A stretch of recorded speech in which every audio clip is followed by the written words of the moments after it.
Okay, hi guys. Hari ni kita ada order custom. Okay, order custom ni dia nak 4 unit.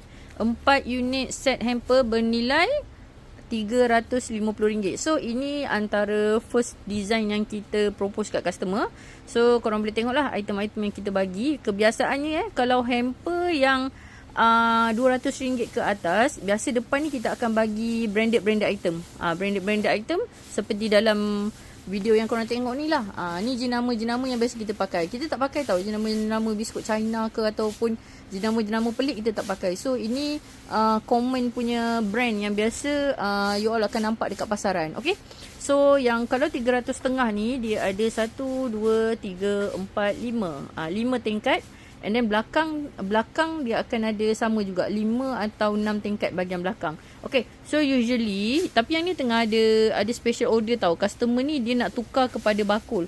Kalau customer nak bakul, biasa kita akan bagi bakul yang rotan tau. Sekejap saya ambil bakul. Mana bakul hilang?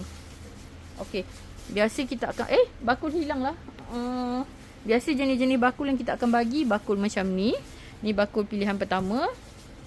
Bakul pilihan yang kedua, atau satu lagi bakul rotan. Bakul rotan saya tak ada dekat sini sekarang. Tapi bila kita buat R&D, kita find out that bakul ni masih tak boleh tampung untuk ketinggian hamper ni. So kita suggest balik customer untuk guna kotak. Tapi kita ada adjust sikit lah bahagian belakang, supaya dia lebih stabil. Okay, kalau nak order hamper custom macam ni, you kena bagi kita masa sikit. Bagi masa mungkin 2-3 hari baru boleh dapat.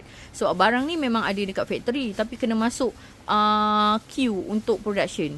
Kenapa? Sekejap saya tunjuk production kita setiap hari. Okay, so ini production kita setiap hari.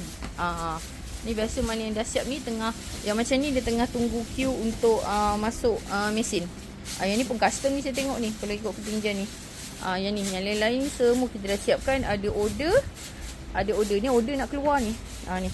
Yang macam ni RM10 punya hamper. Yang ni RM12. RM12 dia ada botol. Dia ada botol lava and makanan. Yang ni mix item ni RM12. Yang kalau lain-lain tu ada dekat belah sana lah, yang tengah staff saya tengah siapkan. Okay, so kalau nak custom boleh, tapi bagi kita masa sikit. Okay guys, so apa-apa boleh contact admin untuk sebarang pertanyaan.